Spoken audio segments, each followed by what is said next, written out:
Welcome, children. Today's our topic class Reptilia. You know, reptiles belongs to superclass Tetrapoda, having two pairs of limbs. Limbs are the locomotory organs. What is the importance of class Reptilia? Reptiles play a simple role in ecosystem. That is, as a part of greater food chain, they prevent overpopulation. How? They act as same time prey as well as predators. പക്ഷേ they have a key role in evolution. That is, it share certain traits with birds as well as it share certain traits with mammals. അപ്പൊ നമുക്ക് കാണാം ഒരു common ancestry ബേർഡിനും മാമൽസിനും ഒരു common ancestry ഉണ്ട് reptilian ancestors വെച്ചിട്ട് എന്ന്. അതായത് റെപ്റ്റൈൽസ് ഒരു കോമൺ പ്ലാറ്റ്ഫോമാണ് for the evolution of birds as well as evolution of mammals എന്ന് നമുക്ക് കാണാം. അതാണ് റെപ്റ്റൈലിയയുടെ എവല്യൂഷണറി സിഗ്നിഫിക്കൻസ്. പിന്നെ വേറൊന്ന്, the reptiles are the first successfully evolve land vertebrates. Vertebrate എന്ന ഗ്രൂപ്പിൽ കരയിൽ ലാൻഡിൽ ജീവിക്കുന്ന ഏറ്റവും സക്സസ്ഫുള്ളി ആയിട്ട് ജീവിക്കാൻ സാധിച്ച ഗ്രൂപ്പ് ഓഫ് ആനിമൽസ് ആണ് റെപ്റ്റൈൽസ്. നമ്മൾ ഇൻവെർട്ടിബ്രേറ്റിൽ അതുപോലൊരു ഗ്രൂപ്പിന് പഠിച്ചിരുന്നു. Successfully first evolve land invertebrates ആരാണത്? Yes, the arthropods. അവരാണ് dominant group. 2/3 of the animals belongs to phylum arthropoda എന്ന് നമ്മൾ പഠിച്ചിരുന്നു. അതുപോലെ വെർട്ടിബ്രേറ്റിൽ ഏത് ക്ലാസ്സാണ് ഏറ്റവും നന്നായിട്ട് ലാൻഡിൽ ജീവിക്കാനായിട്ടുള്ള എവല്യൂഷൻ നടന്നത്? റെപ്റ്റൈൽസ് ആണ് അല്ലേ? റെപ്റ്റൈൽസിൻ്റെ ഒരു ഡോമിനന്റ് പീരീഡ് നമ്മൾ ജുറാസിക് പീരീഡ് എന്ന് തന്നെ പഠിച്ചിട്ടൊക്കെ ഉണ്ടാവും. ഓക്കെ, എന്തൊക്കെ കാരണങ്ങൾ കൊണ്ടാണ് അവർക്ക് ആ ഒരു സ്റ്റേജിലേക്ക് എത്താൻ സാധിച്ചത്? ഫിഷസിൻ്റെ പോലെ സ്കെയിൽസോ, ആംഫീബിയയുടെ പോലെ ദാറ്റ് ടു ലൈഫ് കാണിക്കുന്ന ഒരു കണ്ടീഷനോ, അതിന് ആംഫീബിയൻ അഡാപ്റ്റേഷനോ അല്ലാതെ റെപ്റ്റീലിയയ്ക്ക് how they are adapted to live successfully on land. That is ഒരു important point. The cornified skin ആണ് ഡ്രൈ സ്കിൻ. നമുക്ക് നോക്കാം ബാക്കി points. That they are creeping or crawling animals and terrestrial life. നമ്മൾ പറഞ്ഞു terrestrial mode of life, which are the adaptations. Okay, ഇവിടെ അത് adaptations കൊടുത്തേക്കുന്നു. 1. Dry conified skin without glands. നമുക്കവിടെ നോക്കിയാൽ തന്നെ കാണാം അതിൻ്റെ സ്കിൻ മോയിസ്റ്റ് ഒന്നുമല്ല, കണ്ടോ, ഇങ്ങനെ വളരെ ഡ്രൈ ആയിട്ടുള്ള ഒരു സ്കിന്നാണ് without glands. And keratin substance present on the skin act as a water proof. Then it prevent water loss, dehydration. അപ്പോൾ വെള്ളത്തിൽ നിന്ന് കരയിലേക്ക് കയറിയിരിക്കുമ്പോൾ അവർക്ക് ആ വെള്ളം ജലനഷ്ടമില്ലാതിരിക്കാൻ, വാട്ടർ ലോസ് ഇല്ലാതിരിക്കാൻ അവരെ ഹെൽപ്പ് ചെയ്തത് ഈ dry cornified skin with keratin. It act as a water proof. And due to dry skin, it cannot respire through that skin. ഇങ്ങനെ ഡ്രൈ ആയിട്ടിരിക്കുമ്പോൾ അതിൽ കൂടെ വായു കടക്കില്ലല്ലോ. അപ്പോൾ അതിനെ സ്പെഷ്യൽ ആയിട്ടുള്ള അതിൻ്റെ റെസ്പിറേറ്ററി ഓർഗൻ ഡെവലപ്പ് ചെയ്തിട്ടുണ്ട്. And what's the importance here? ഇതിൻ്റെ റിബ്സ് കുറച്ചുകൂടി ഡെവലപ്ഡായി. ദ റിബ്സ് ആദ്യമായിട്ട് കാണുന്ന ആനിമൽ ഗ്രൂപ്പ് റെപ്റ്റൈൽസ് ആണ്. ഇത് നമ്മുടെ ടെക്സ്റ്റിൽ പറയണില്ല, നമ്മളൊന്ന് ഓർത്തിരിക്കണ്ടേ അത്. A rib cage first appeared in reptiles. അപ്പോൾ റിബ് കേജ് കൊണ്ട് എന്താ ഗുണം? ലങ്സിനെ അവിടെ ഇരുന്നിട്ട് കുറച്ച് എക്സ്പാൻഡ് ചെയ്യാൻ സ്പേസ് കിട്ടി എന്നുള്ളതാണ് റിബ് കേജിൻ്റെ ഗുണം. റിബ് കേജ് ഇല്ലാന്നുണ്ടെങ്കിൽ ലങ്സിന് ഇവിടെയുള്ള മസിലിനെയൊക്കെ തള്ളി മാറ്റി എന്താ പറയുക, എക്സ്പാൻഡ് ചെയ്യാൻ ഭയങ്കര പണിയല്ലേ. ഇപ്പോൾ ഫ്രോഗിലൊക്കെ അങ്ങനെയാണ് അത് ചെയ്തുകൊണ്ടിരുന്നത്. അതുകൊണ്ട് ഫ്രോഗ് ഇവിടെ നിന്ന് വായു എയർ സ്വാളോഡ് എന്നൊന്ന് നമ്മൾ പറയാം അല്ലേ, എയർ അവിടെ വായയിലേക്ക് എടുത്തിട്ട് ഇങ്ങോട്ട് തള്ളി വിടുകയാണ് ചെയ്തായിരുന്നു. അപ്പോൾ ഇവർക്ക് അതിൻ്റെ ആവശ്യമില്ല. ഇവർക്ക് റിബ്സ് ഉള്ളത് കൊണ്ട് they can respire, pulmonary respiration കുറച്ചുകൂടി എഫിഷ്യൻ്റ് ആയിട്ട് നടത്താൻ ഈ റെപ്റ്റൈൽസിന് സാധിച്ചു. ഈസ് എൻ ഇമ്പോർട്ടൻറ്റ് ഫീച്ചർ അല്ലേ. Then another feature, kidney excrete more concentrated urine. വെള്ളം നഷ്ടം കുറയ്ക്കാൻ വേണ്ടിയിട്ട് കുറേയും കൂടി കോൺസെൻട്രേറ്റഡ് ആയി യൂറിനെയാണ് ഇത് പുറത്തേക്ക് വിട്ടുന്നത്. Then strong limbs present for fast moving. അതിൻ്റെ ലിംസ് കണ്ട കുറച്ചുകൂടി ബലവും കുറച്ചുകൂടി മോഡിഫൈഡുമാണ്. മാത്രമല്ല അതിൻ്റെ ബോഡി സർഫസ് ഈ ലിംസ് കൊണ്ട് കുറച്ച് പൊന്തി നിൽക്കും. അപ്പോൾ അതിൻ്റെ നിലത്ത് ഇങ്ങനെ മുട്ടി നിൽക്കാതെ കുറച്ച് പൊന്തി നിൽക്കുമ്പോൾ അതിന് കുറച്ചുകൂടി സ്പീഡിൽ അതിന് മൂവ് ചെയ്ത് അതിന് പറ്റും. അപ്പോൾ strong limbs help four fast moving. Then internal fertilization present. They are both male and female different, and the male deposit the sperms into the body of female, and the sperm egg fusion take place within the body of female. Then internal fertilization is present. അപ്പോൾ internal fertilization ഇവിടെ മസ്റ്റായി. നമ്മൾ ഫ്രോഗ്സിലൊക്കെ പഠിച്ചു external fertilisation, സ്പേമും എഗ്ഗും പുറത്തേക്ക് release ചെയ്തിട്ട് അവിടെ വെച്ചാണ് fertilisation നടന്നത്. അപ്പോൾ അവിടെ എന്താവശ്യമുണ്ട്? As the presence of watery media necessary. ഇവിടെ അതിൻ്റെ ആവശ്യമില്ല. Sperms are deposited in to the body of female. അപ്പോൾ internal fertilization prevent fertilized eggs from dehydration. അതുപോലെ ആ എഗ് ഓവിപാരസ് ദേ ലേ എഗ്സ്. പക്ഷെ ആ എഗ്സിനകത്ത് ആംനിയോൺ എന്ന് പറഞ്ഞ ഒരു വാട്ടറി മീഡിയ ഉണ്ട്. അതും ഇവരുടെ ഒരു പ്രത്യേകതയാണ്. Amnion present in the eggs and that eggs having hard shell. അപ്പോൾ ആ hard shell protect the embryo. Then no larval stage is present. That eggs hatched in to miniature adult. There is no larva. നമ്മൾ കണ്ടിട്ടുണ്ടോ? പല്ലിക്കൊക്കെ ലാർവേനെ കണ്ടിട്ടുണ്ടാവില്ല. And direct development present. അപ്പോൾ ഈ പറഞ്ഞ ഫീച്ചേഴ്സ് ഒക്കെ ഉണ്ടല്ലോ, internal fertilization, amnion present in the eggs, hard shelled eggs present and no larval stage, ഇതെല്ലാം വെള്ളത്തിന്റെ presence, no need of water body. So they can move away from water bodies and become larger ones. അപ്പോൾ അങ്ങനെ വലിയ വലിയ ജീവികൾ ഉണ്ടാവാൻ help ചെയ്തതും ഈ പറഞ്ഞ ഫീച്ചേഴ്സ് എല്ലാമാണ്. Thus reptiles become most successful land vertebrates. ഇനി വേറൊരു പ്രത്യേകതയും അവർക്കുണ്ട്. That is skin cast or moulting is present. That is the periodical shedding of skin. നമ്മൾ കണ്ടിട്ടുണ്ട് പാമ്പ് പടം പൊഴിക്കുക എന്നൊക്കെ പറഞ്ഞിട്ട്. കാരണം ഇവരുടെ സ്കിൻ വളരെ ഹാർഡാണല്ലോ. അപ്പോൾ അവർക്ക് when they grow their skin doesn't grow. അപ്പോൾ they have to outgrow it and shed it or remove the older ones, and that is called shedding, that is molting of skin. Okay. ഇനി heart പറയുകയാണെങ്കിൽ heart 2 auricles and partially separated ventricle. അപ്പോൾ ഇതിൻ്റെ ventricle കുറേശ്ശെ separate ചെയ്തിട്ടുണ്ട്, എന്നാൽ പൂർണ്ണമായിട്ടില്ല. അപ്പോൾ നമ്മൾ ഹാർട്ടിൻ്റെ മാത്രം എവല്യൂഷൻ നോക്കുകയാണെങ്കിൽ ഫിഷസിൽ 2 ചേംബർ, ആംഫീബിയയിൽ 3 ചേംബർ, റെപ്റ്റീലിയ വന്നപ്പോൾ പാർഷ്യലി സെപ്പറേറ്റഡ് വെൻട്രിക്കിൾ. പൂർണ്ണമായോ ചോദിച്ചാൽ ഇല്ല.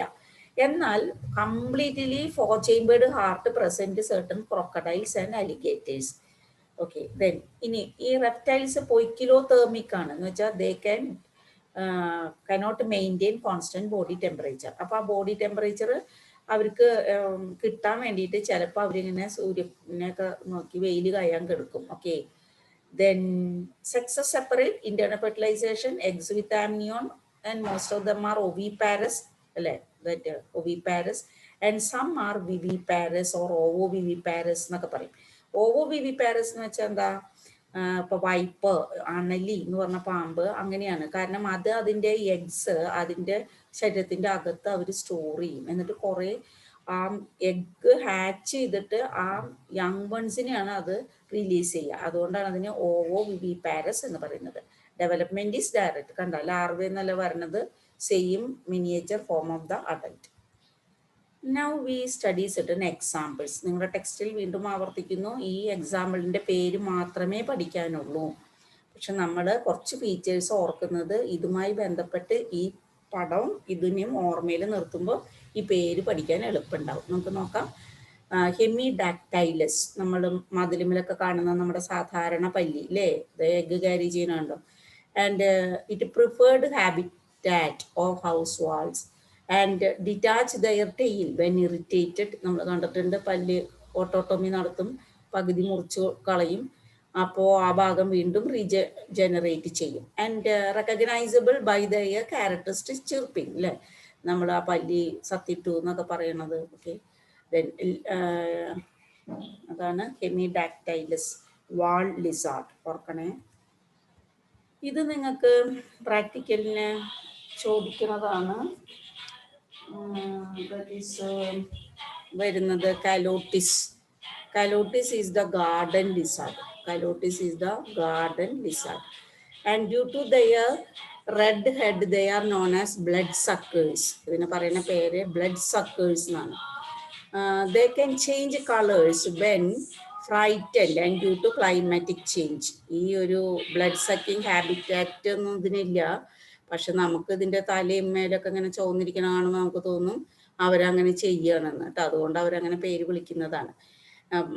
ആക്ച്വലി അവർക്ക് എന്ത് ചെയ്യാനുള്ള കഴിവുണ്ട്? കാമഫ്ലാഗിങ്, അവരുടെ കളർ ആ സറൗണ്ടിങ്സുമായിട്ട് മാറ്റാനായിട്ടുള്ള കഴിവ് അവർക്കുണ്ട്. Okay, then chameleon or tree lizard. അപ്പോൾ ഈ ലിസാർഡിൻ്റെ കൂടെ പുറത്ത് ഇങ്ങനെ പറയുന്നതും കൂടി ഓർക്കണേ. Garden lizard, wall lizard, now tree lizard. Tree lizard is അതിൻ്റെ കളറ് കുറേയും കൂടിയും അതിൻ്റെ skin blend with the surroundings ആണ്. പെട്ടെന്ന് ഇങ്ങനെ കളർ ഇങ്ങനെ മാറി മാറി വരാൻ അതിനൊരു സ്പെഷ്യാലിറ്റി ഉണ്ട്. And they live in rain forest adapted four free living. എങ്ങനെയാണ് ട്രീ ലിവിങ്, എങ്ങനെയാണ് ആ ട്രീ ലിവിങ്ങിന് അഡാപ്റ്റഡ് ആയത്? അവരുടെ കൈ നോക്കി കണ്ട ഒരു സ്പെഷ്യലാണ്. അതായത് രണ്ടായിട്ട് ഡിവൈഡ് ചെയ്യാൻ പറ്റണ പോലെ, ഇങ്ങനെ ഏതെങ്കിലും പർട്ടിക്കുലർ പോർഷൻസിനെ ഇങ്ങനെ ശരിക്കും ഹോൾഡ് ചെയ്യാൻ പറ്റണ പോലെയാണ്. അപ്പോൾ അവർക്ക് ഓരോ മരത്തിൻ്റെ കൊമ്പുമ്മലൊക്കെ കൃത്യമായി പിടിക്കാനായിട്ട് പറ്റും. അങ്ങനെ ഒരു പ്രത്യേക ഷേപ്പ്ഡ് ഫീറ്റ് അവർക്കുണ്ട്. അതുപോലെ അവരുടെ കണ്ണുകൾ നോക്കി കണ്ട, അതിൻ്റെ ഉള്ളിൽ പ്യൂപ്പിൾ, ആ ഒരു പ്രത്യേക ഭാഗം ഓപ്പണിംഗ് ആണ്. അപ്പോൾ ഈ ഫുൾ ഐ അവർക്ക് ഇൻഡിപെൻഡൻ്റ്ലി ഏത് ഡയറക്ഷനിലേക്ക് മൂവ് ചെയ്യിക്കാൻ പറ്റും. പിന്നെ അവരുടെ ഒരു പ്രത്യേകത അവരുടെ പ്രിഹെൻസൈൽ ടെയിലാണ്. അത് എവിടെയെങ്കിലും ഇങ്ങനെ ചുരുട്ടി ഇങ്ങനെ പിടിച്ച് ഒക്കെ അവർക്ക് മരത്തിൽ കാര്യമായി നീങ്ങാനായിട്ട് സാധിക്കും.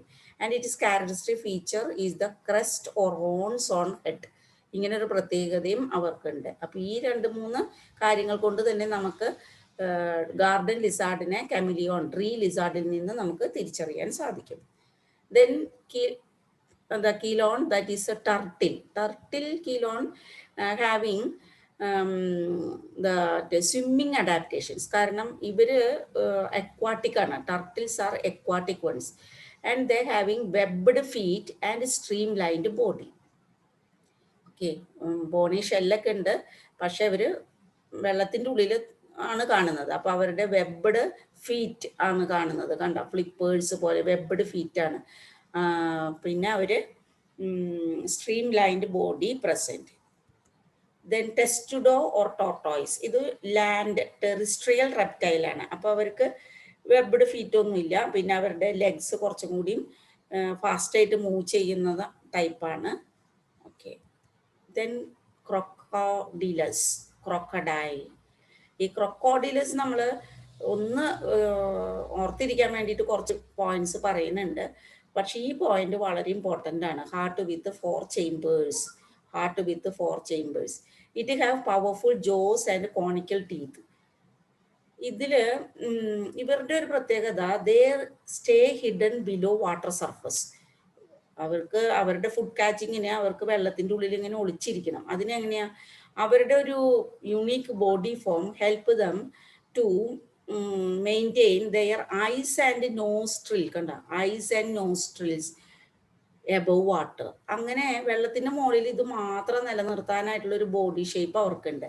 പിന്നെ വേറൊന്ന്, അവരുടെ ലെഗ്സ് വളരെ ഷോർട്ടാണ്. അവർക്ക് വെബ്ഡ് ടോസ് ഉണ്ട്, പക്ഷെ നല്ല ഹാർഡായിട്ടുള്ള ക്ലോസ് ഉണ്ട്. നഖങ്ങൾ മൂർച്ചയുള്ളതാണ്. പിന്നെ അവരുടെ ടെയില് മാസീവ് ടെയിൽ, നല്ല ബലമുള്ള ടെയിലാണ്. ആ ടെയിൽ വെച്ച് നല്ല അടിയടിക്കാൻ പറ്റുമല്ലോ. അതുപോലെ അവരുടെ സ്കിൻ വളരെ ഹാർഡാണ്, പ്ലേറ്റഡ് സ്കിൻ. പിന്നെ ഇവരുടെ സ്നൗട്ട് നോക്കി കഴിഞ്ഞാൽ പോയിന്റഡ് സ്നൗട്ടാണ്. മാത്രമല്ല ഇവിടെ നിങ്ങൾക്ക് ടീത്തൊന്നും കാണാനില്ലല്ലോ. Okay, heart with 4 chambers. ഇതാണ് പരീക്ഷയ്ക്ക് ഓർക്കേണ്ടത്. നോക്കൂ, അലിഗേറ്റേഴ്സ്, ഇവരുടെ ടീത്ത് കണ്ടോ? അതാണ് ക്രൊക്കഡൈലും അലിഗേറ്റേഴ്സും തമ്മിലുള്ള വ്യത്യാസം. അലിഗേറ്റേഴ്സിന് അവരുടെ മൗത്ത് ക്ലോസ്ഡ് മൗത്ത് ആണെങ്കിൽ അവരുടെ അപ്പർ ടീത്ത് ഫുള്ള് പുറത്ത് കാണും. കണ്ടോ, പല്ല് മുഴുക്ക പുറത്ത് കാണിച്ചിട്ടാണ് അലിഗേറ്റേഴ്സ് ഇരിക്കുന്നത്. And they have a round snout. സ്നൗട്ടിന്റെ ഭാഗം ഇങ്ങനെ റൗണ്ട് ആയിട്ടിരിക്കും. ബാക്കിയൊക്കെ പഴയതുപോലെയാണ്. Now the poisonous snake, Naja cobra. ഇതിൻ്റെ venom effect the neural system, അപ്പോൾ കോസിങ് പാരാലിസിസ്. ഇവരെ ഇങ്ങനെ തിരിച്ചറിയുന്നത് ഒരു ഹുഡ് മാർക്ക് ഓർ കളർ, അതാണ്. ഇവിടെ ഇങ്ങനെ ഒരു പ്രത്യേക കളർ അല്ലെങ്കിൽ ഹുഡ് മാർക്ക്, ഒരു പത്തി വിടർത്തി നിൽക്കുക എന്ന് പറയില്ല, അതാണ് നാജ കോബ്ര. എന്നാൽ ബംഗാരസ് ക്രേറ്റ്, ബംഗാരസ് ഓർ ക്രേറ്റ്, വെള്ളിക്കെട്ടൻ എന്ന് പറയുന്നത് കണ്ടോ, കെട്ടുകെട്ട് പോലെ ശരീരത്തിലേക്ക് വെള്ള കളറിൽ ഇങ്ങനെ അടയാളം കാണാം, മോതിരട്ട പോലെ ഇങ്ങനെ ഒരു അടയാളം കാണാം. ഇതിൻ്റെ വളരെ ന്യൂറോടോക്സിക്, ഹൈ ന്യൂറോടോക്സിക് വെനമാണ്. അപ്പോൾ കോബ്രയും ഈ ക്രേറ്റും ഒരേ ടൈപ്പ് വെനമാണ്, പക്ഷെ ഇവരുടെ കുറച്ചുകൂടി ന്യൂറോടോക്സിസിറ്റി കൂടുതലാണ്. And head is broad and depressed, alternate dark and light cross bands are present. പക്ഷെ ഇവർക്ക് സിമിലാരിറ്റി ആയിട്ടുള്ള ഒരു വൂഫ് സ്നേക്ക് എന്ന് പറഞ്ഞിട്ട് ഒരു പാറ്റേൺ ഉണ്ട്, ചുമര് പാമ്പ്, വാൾ സ്നേക്ക് എന്നൊക്കെ പറയും. അതിനെ കണ്ട ഏകദേശം ഇതുപോലെ തോന്നും. അപ്പോൾ അങ്ങനെയും ഒരു വെറൈറ്റി ഉണ്ട്. But here the Bungarus is a very poisonous snake and is endemic to our Indian continent. Then Vipera viper, that is wide triangular head. കണ്ടോ, അതിൻ്റെ ഹെഡ് വളരെ ട്രയാങ്കുലർ ഹെഡാണ്. പിന്നെ അവർക്ക് ഒരു geometrically patterned black spots are present on the skin. നല്ല ഭംഗിയില്ലേ ആ സ്കിന്നിലെ സ്പോട്സ് കാണാനായിട്ട്. ഇവരുടെ ഒരു പ്രത്യേകത, they widely open its mouth while biting. കടിക്കുമ്പോൾ വായ വല്ലാണ്ട് തുറന്ന് കടിക്കും. പിന്നെ മാത്രമല്ല അവരുടെ പല്ലുകൾ വെച്ചിട്ട് അവർ ഒരു പ്രത്യേക അവരുടെ ആ ഒരു വൂണ്ട് ഭയങ്കര സിവിയറാണ്. അതുകൊണ്ട് കടിച്ച് അത് ഒന്ന് തിരിക്കും അവർ. അങ്ങനത്തെ ഒരു വൂണ്ടാണ് അവരുണ്ടാക്കുക. അതുകൊണ്ട് ഒരു ഫാറ്റൽ വൂണ്ടാണ് എന്ന് പറയും. അതിൻ്റെ ടോക്സിസിറ്റി സർക്കുലേറ്ററി സിസ്റ്റത്തിനെയാണ് എഫക്റ്റ് ചെയ്യുക. അതുകൊണ്ട് എഫക്റ്റ് ദ സർക്കുലേറ്ററി സിസ്റ്റം എന്നാണ് നമ്മൾ പറയുന്നത്. ഓക്കെ, ഇപ്പോൾ നമ്മുടെ റെപ്റ്റൈൽസ് ഒരു evolutionary significant first successfully evolved land vertebrate.